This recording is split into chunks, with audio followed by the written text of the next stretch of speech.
Today I'll be interviewing Mike. He is actually one of the owners of Blueprint Coffee here in the Loop. Mike, I appreciate you again for taking out the time, allowing me to interview you and just get your perspective on some things. Sure. So just to start off, if you want to go ahead and give everybody just a little bit of background on yourself, just give us some perspective on you. Okay. I'm Mike Marquard, one of the owners of Blueprint Coffee, like you said.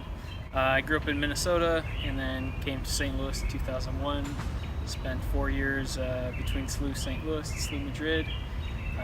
And then wandered around a little bit, but came back to St. Louis in 2006 permanently and started working at coffee in 2006, sort of by accident.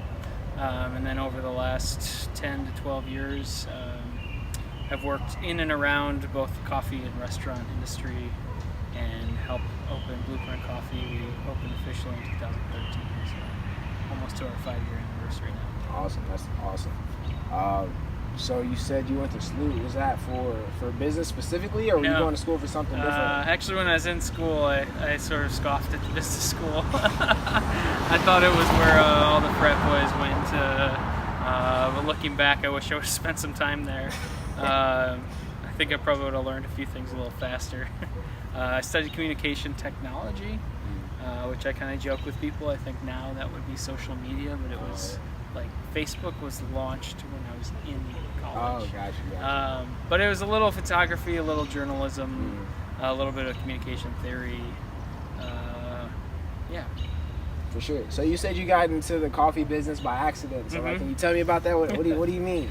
Well, I was dating my then girlfriend, now wife, and I was working for Wells Fargo Bank in Minnesota, and we were doing a long distance relationship, and it was pretty miserable. Yeah. And I hated my life. I didn't hate my life. I hated my work situation.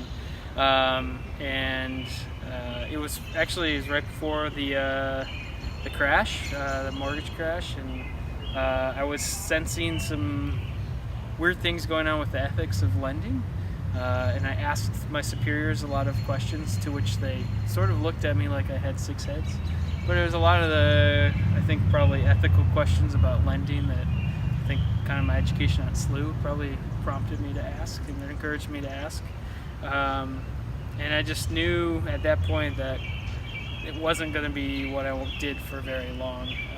So kind of in a fit of passion, I got on a bus on a Sunday night. I told my wife that we were either going to break up or I was going to move to St. Louis, that she could pick. She said, move to St. Louis.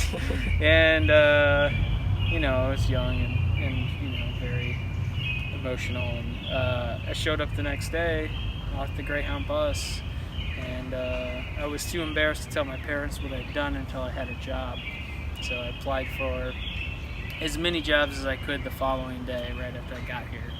And Caldi's Coffee was the first place to call me back, and I took that job because I needed to make money, because I was suddenly paying two rents and had 2 sets of expenses. So, yeah, it was a desperate time.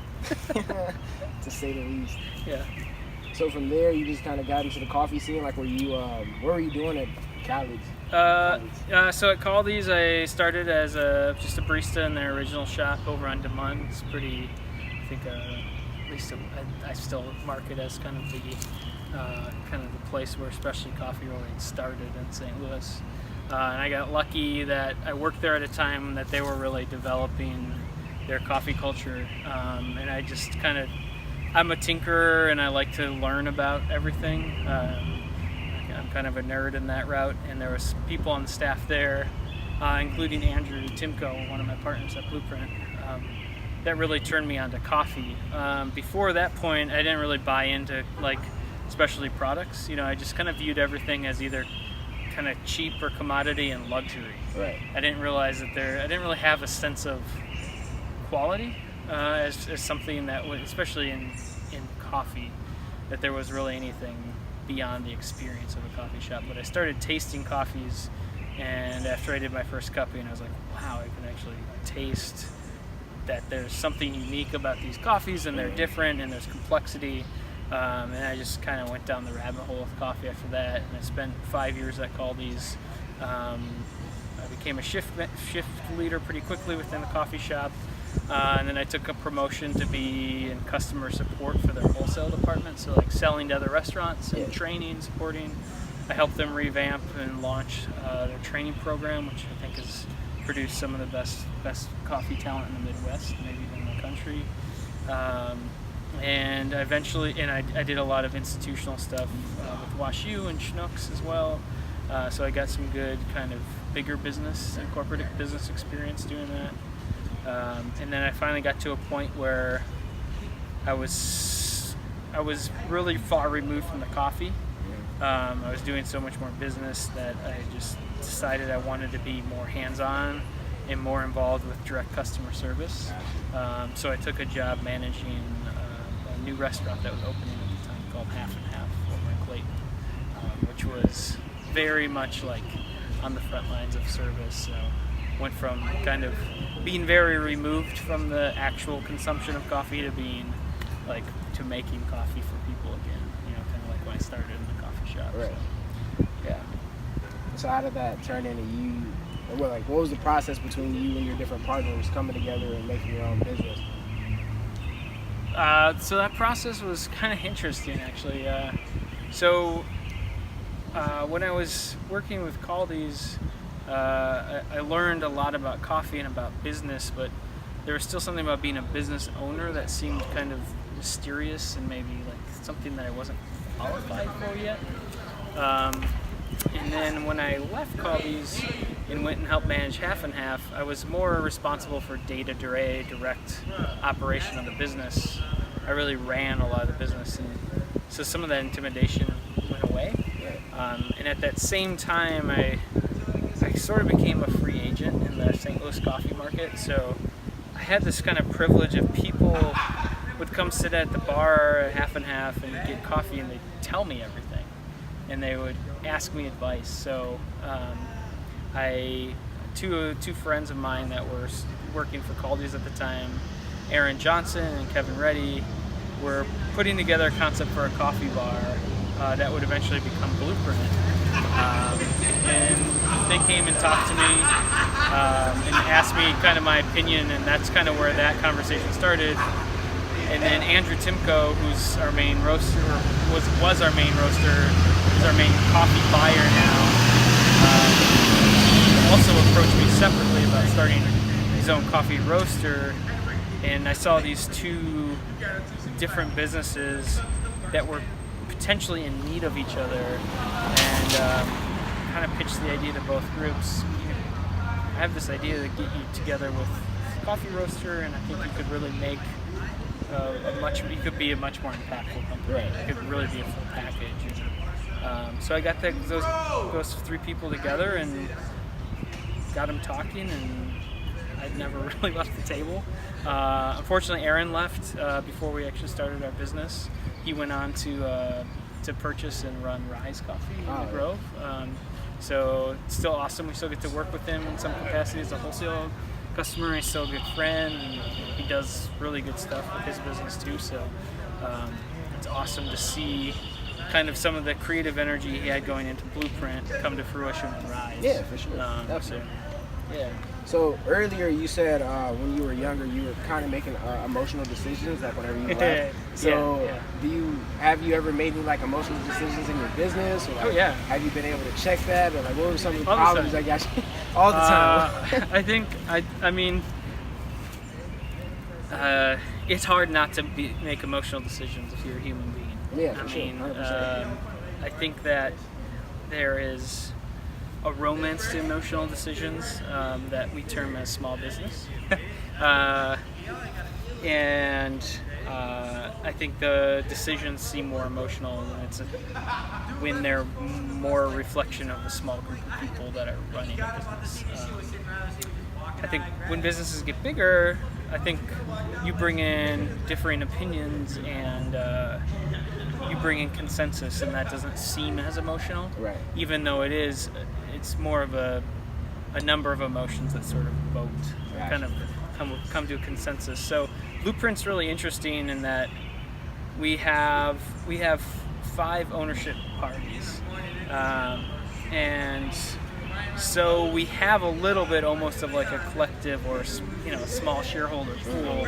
So something that we talk about or joked about at times even is that like we don't make decisions at Blueprint very quickly because there is a bit of, you do need to get a bit of a majority or a consensus behind an idea you have. But I still think the ethos of our company are very much tied to kind of both our ethical and emotional kind of rationale and decisions. I think sometimes, you know, emotions can help you make really good decisions. They can help you make bad decisions too sometimes. So having some people to sound ideas off of is definitely, I think, probably usually better for business, but sometimes it can be for business too. Yeah, sometimes you don't maybe pursue that idea that would have turned into $1 million idea because it's dangerous, or risky. But sometimes you get support, you know, from your partners on those ideas too, and it can push you forward and boost you forward. Sometimes you might bring an idea you're a little afraid of to the group, and everybody's like, "That's a fantastic idea, let's do that," and that can actually push you forward quicker. You're like, "Oh, okay, well, all right, let's do it." So. That makes sense. So, just working with, you know, the 5 different owners, parties, I'm sure that there can be a lot of friction and things like that, just as it is with human nature and stuff like that. Sure. So, how has working with a partnership, how is that like, you know, what's that experience been like? How's that groomed you? It definitely turns you into a more, I would say, it turns you into a communicator. I think definitely sometimes more of a motivated or, you know, you have to be, if you want your idea to move forward, you want your voice to be heard, you have to communicate to the group in the way that's the most effective to the group. Right. So you learn other people's personalities and communication styles, and you spend a bit more time posturing, I would say. And I think my experience is pretty unique. When I talk to other business owners that have had partners or have partners, they seem to be pretty surprised when they hear from our group that we've had fairly little conflict. Not to say we haven't had conflict, but I think that we have a lot of very reasonable, every one of my partners is reasonable and is also gracious and patient. So when we have moments of tension, typically if there's tension between 2 people, the rest of the group helps absorb some of that tension and serve almost as, you know, sort of like a, you know, a non-impartial jury or something like that. So, so far, I mean, we're 5 years in, and I think we're past a lot of the pretty murky stuff in the business. I think, you know, at this point, the more challenging things at this point would be if we were going to change the direction of the business, or we were going to sell, somebody wanted to get out of the business, or we wanted to bring in more investment. Something that's when I think we'd get into a more, that would kind of bring us to a more tense point in the partnership. But at this point, our business plan is moving forward. I think for the most part in the way that we had shaped it. You know, there's always little changes and modifications you make. Cool. So it sounds like you have a pretty harmonious group, and that's awesome. Like you're saying, that's not always the case. I know you said you guys started off with 3, and then you went to 2. So the other 3 owners, how did you guys go about partnering up with them? Like, was it a strategic, like, you know, I'm a type A, you're a type B, these would be people that complement us? Or was it kind of just like a spur of the moment kind of? Our original group of 4 was created really, and we each had a pretty designed role in mind. So that's where the original 4 came from. Kevin and Aaron were gonna, you know, mostly do retail and training. Andrew was gonna do roasting and buying. I was gonna do wholesale. So we each kind of had a role. Right. That was kind of, you know, so we kind of looked at it. It was like, all right, we got our starting position, but then we need money. and none of us wanted to fund the business ourselves, and we were definitely needing more funding, I think, than any traditional lender was going to give us, based on kind of the non-experience. We all had experience, but none of us had opened. So our other partners came in kind of in some degree as investors. So one of my partners came in primarily as an investor, but is not a silent partner, is an active partner. He doesn't work in the business day to day, he doesn't draw a salary from the business, but he consults with us every week in our ownership meetings, and he has good real estate background, so he's helping us kind of plan for the next step always. He's helpful for situations like today when our air conditioner isn't working, looking at our lease and going, okay, do we need to fix this ourselves, or do we need to talk to our landlord? And then one of our partners came in with less experience in coffee, but wanted to had money, wanted to invest in the business, and also wanted so Mazi has become really our lead roaster now, even though he started as an investor, has a very full-time role in the company. And then Nora, it's kind of in the same boat, came in with some coffee experience, but was looking to invest some money into something. And then Aaron stepped away before we started the business, actually, before we signed our paperwork. So we gained both some talent and some finance, and we let go of some talent before we started. And then, so there was, definitely some redundancy in the group, but I think the investment piece was interesting. Like, I was really worried about how that was going to work. It was probably the most challenging part when I looked at starting the business. I know how to do this. We know how to plan out a space. We know how to talk to an architect. We know what equipment to buy. We know where to buy our coffee beans. We had all this. We were ready to run the business, but we didn't know how to fund the business. And you spend, when you research this, something about funding a business always seems so official and so tight. And really, funding a business is just all about finding somebody who believes in your vision and has capital. It's as simple as that.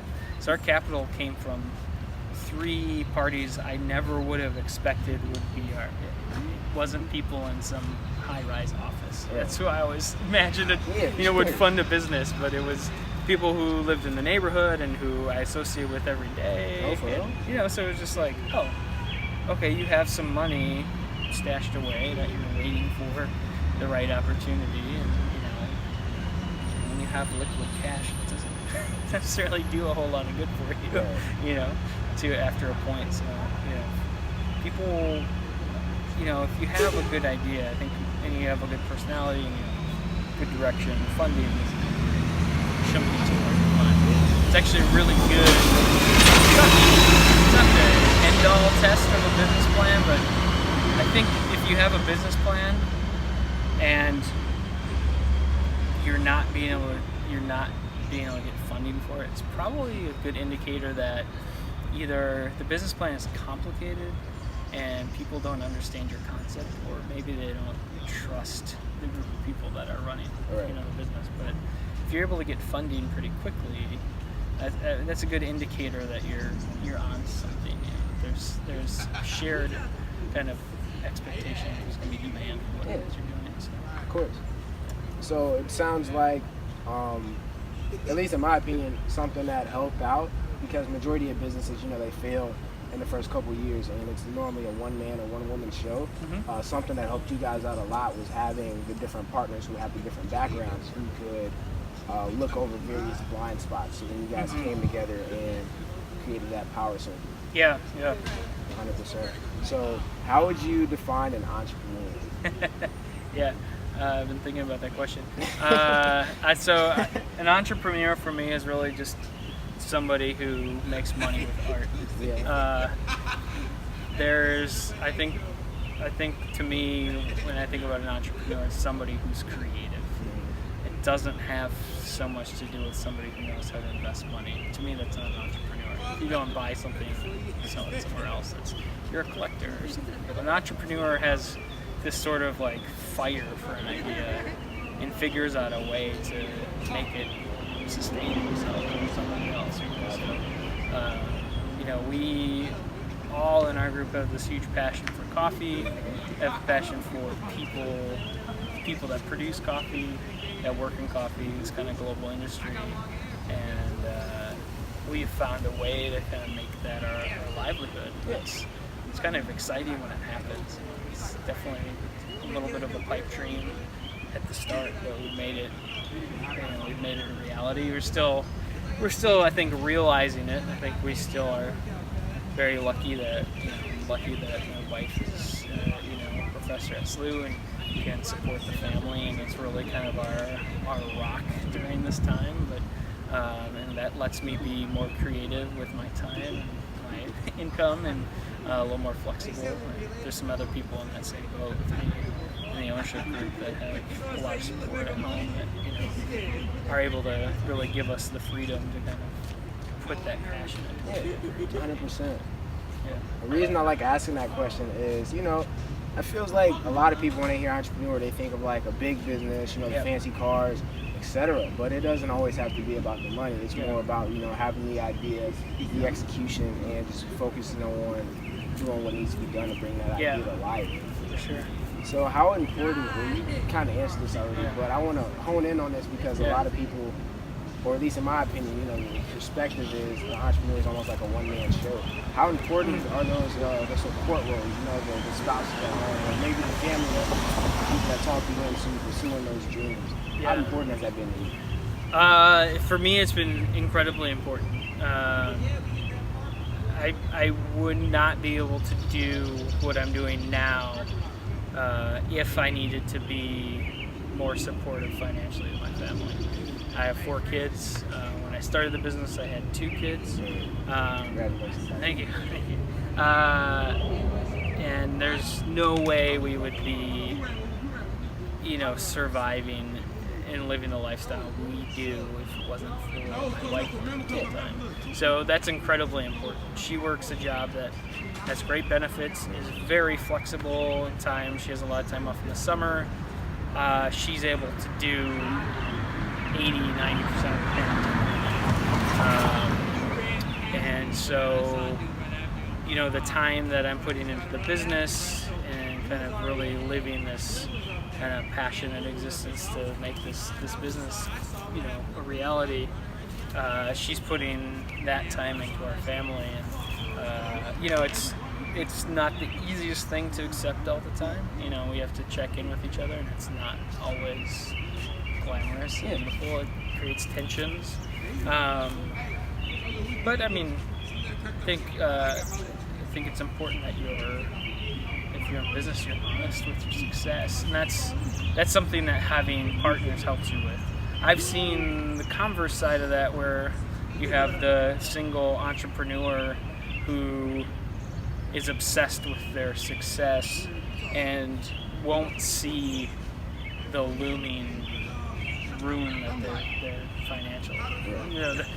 They're heading for disaster financially, but they're so obsessed with the idea of being a successful business person or having their concept work that they can start manipulating reality so that they don't see that coming. So having partners around and having monthly pretty honest black and white conversations about finances is definitely helpful for us to understand both where we are and then how long it might be until where we need to be, Yeah, 100%. That makes sense.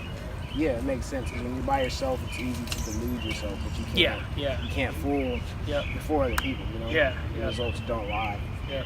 100%. So I was actually going to ask you about this, but you kind of touched on it a little bit. No disrespect or anything like that, but when your wife's doing a lot of the manly work of bringing in a lot of the income, I'm sure that can at least have an impact on your ego. Or, sure. How do you deal with those mental conversations that you have with yourself? Just keep yourself focused on what you need to get done. So I'm pretty lucky that I don't have a lot of trouble accepting that. I don't know why. Might be my upbringing. My mom and dad took turns kind of being the breadwinner. They're both really smart, capable people, talented professionals. So I saw them both take on more and less in different stages of life. Might have helped. My wife's really smart. She's super capable too. So I've never felt like, you know, the ego of like not being the breadwinner. Like that's very okay with me. You know what I need to, what I continually try to do is check and make sure that's okay with my wife. Yeah. I know she would like to work less, as would I. I think everybody would like to work less, right? So, so you know, we just try to make sure that we're on the same page as much as possible. You know, she teaches, so we kind of look at things semester by semester. You know, so we kind of have this continual, because we need to kind of shuffle our nanny and whatnot depending on what day she's teaching. Like we kind of have this every 4 or 5 months. We're kind of looking at, okay, where are we? You know, are we okay? What do we need to do?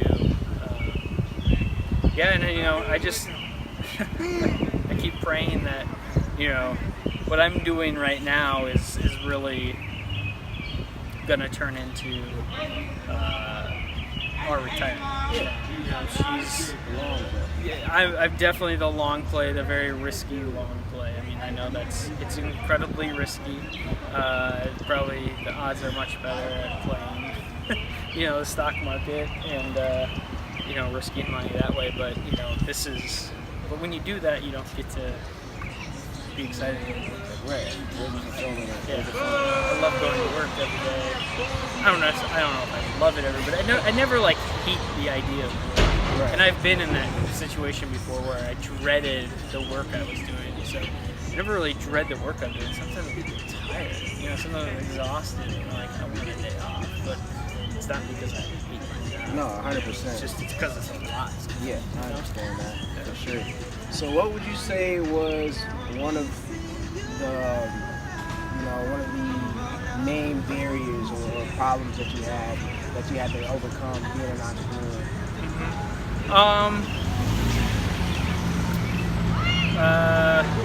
I think for me, one of the hard things personally was some of the risk that, you know, I was just kind of talking about. I don't come from, just justifying it and just being okay with it. I don't come from a family that is very fond of debt of any sort. And just to make the existence work for the last 5 years and to have, we live, you know, my family, we live very, you know, check to check still, you know, which is because, you know, to start this business, the way that we've really funded this business is that the owners that are working in the business full time are very underpaid, you know, very underpaid for the positions that we've all taken huge pay cuts for the last 5 years prior to it. And that's how we've been able to keep the business afloat, keep the business successful. We're not making nothing, but it's definitely a sacrifice. So, you know, not to have a real security blanket. I don't personally, I don't have like this huge security net, you know, and that's scary when you have kids. You know, it's like, you know, we have some things in place. You know, life insurance. There's you know, it's easy to be ready for the worst, but it's like, what if the business starts to really struggle? You know, what if we need to sacrifice more than we already are? What happens then? You know, that's a little bit scary, and that's like not something that I was like bred for growing up. You know, my family is all about like, you know, rainy day fun, like, you know, being frugal and prepping, and like, you know, part of this is you know, a lot of risk in doing this. There's also a lifestyle to some extent that goes with being successful in the food and drink industry that's challenging too. You need to be out and in the public view, and you need to be frequenting places that serve your coffee, and that gets pretty expensive too. It's definitely real hard to do with kids. I travel a ton, so that in that industry stuff, that can get really expensive too. So Yeah, I think that's been the main struggle. I mean, running a business, I mean, I think the big thing I had to get over, from a business standpoint, was the idea that running a business was hard. To some degrees, it's one of the easiest things you'll ever do, being your own boss. I don't know if that's true for everybody, but I'm a pretty motivated person, and I'm very hard on myself, so I don't let myself slack off very often. That was something I was going to comment on. It seemed like you were pretty reflective, just self-aware, like earlier when you were saying, if you're having problems finding investors or something like that, it probably means, there's a fault in your business plan or something like that. Right. So a lot of people would say, well, I just can't find any good investors in a bad area. But instead, you kind of look at that as, there's a fault on my end. So I heard that it just kind of, at least to me, showed that, you are the kind of person that does a lot of self-reflecting and, a high level of self-accountability. So were you always like that, or was that something that, I mean, I think I've been like that.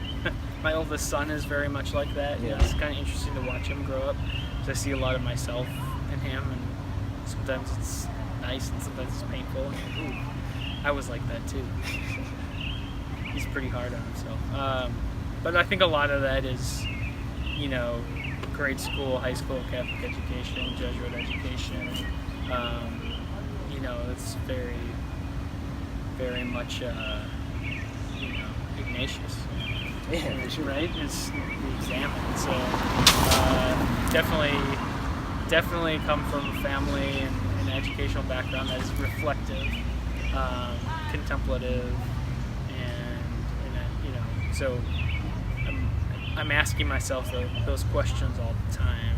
When I'm thinking about a decision or a product we might do, or anything with our business. When I'm riding in a car, in my mind I'm thinking about the ethics of it, the sustainability of it, and impact on people both in our company and out of our company. 100%.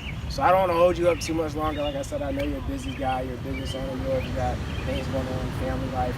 So last question for you: if you had one piece of advice you'd give to an up-and-coming entrepreneur, what would it be?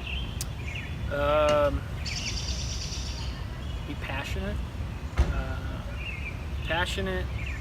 And remember that business needs to sustain you. If you want to donate, that's one thing. Be passionate about what you donate, but don't fool yourself into thinking that your donation is a business plan. I spent a lot of time trying to start a couple of record labels in my younger days. It was because I was super passionate about music and I wanted to see people be successful and myself. But I kind of forgot about the aspect of business, or I didn't realize yet that there needs to be a customer. Right. Like, business is an exchanging money for a good or a service. And I was wanting to provide goods, and I wasn't really thinking about what people were willing to pay for that. So, when you're looking at that passion, you should really think about, if this is something I want to make money off of and, become the way I sustain my life, kind of make sure that there's a market for it, Right. But if it's just you love doing something too, just do it because you love it. Like when I stopped trying to, work in the music industry and make that my livelihood, I started enjoying playing music a lot more. And I was able to go, okay, I'm gonna let go of this need to make money off of this and make this sustain me. And when I did that, I enjoyed it a lot more. And conversely, on the other hand, with coffee, when there's days that, I just don't necessarily want to pursue the best cup of coffee. I don't want to get up and, try and make the best new product or the next new innovation in coffee. There's that impetus going, okay, I still have demanding customers. I still have to meet this demand. So Right. let's just let's keep doing what we already do well, and that helps kind of fill the gaps between when those creative juices start flowing. So that's been really helpful in like sustaining this drive for coffee over the last 12 years, and sustaining that passion. Definitely. I think that's huge. You know, a lot of people, when they think about being an entrepreneur, I don't think they think about sustaining themselves. It's more so about the cash flow. You know, so I think that's, at least to me, that's huge. Yeah. Give yourself some time too. I mean, I think we thought we would be, at 5 years in, we thought we'd be in a better financial position. We're not in a bad position. Or in the right trajectory, but like give yourself some time to be successful too. You know, if you have a good idea and you are real passionate about it, sometimes you look for that kind of consistent increase in success, but don't expect it, you know, overnight. You know, that's sometimes when the best ideas die. Some people just give up on them too soon. You know, but look for that kind of set small goals and really, once you pass them, set some more. You know, have some short term, some long term too. I think that's always good. Kind of help you keep going in the direction. 100%. Well, like I said, I appreciate your time. Thank you. There's a lot of great knowledge and information in here. And I think a lot of people, for sure. I'll make sure I email it over to you. I'll come get it chopped up. And cool. Thanks so much, JP. No problem. I appreciate it.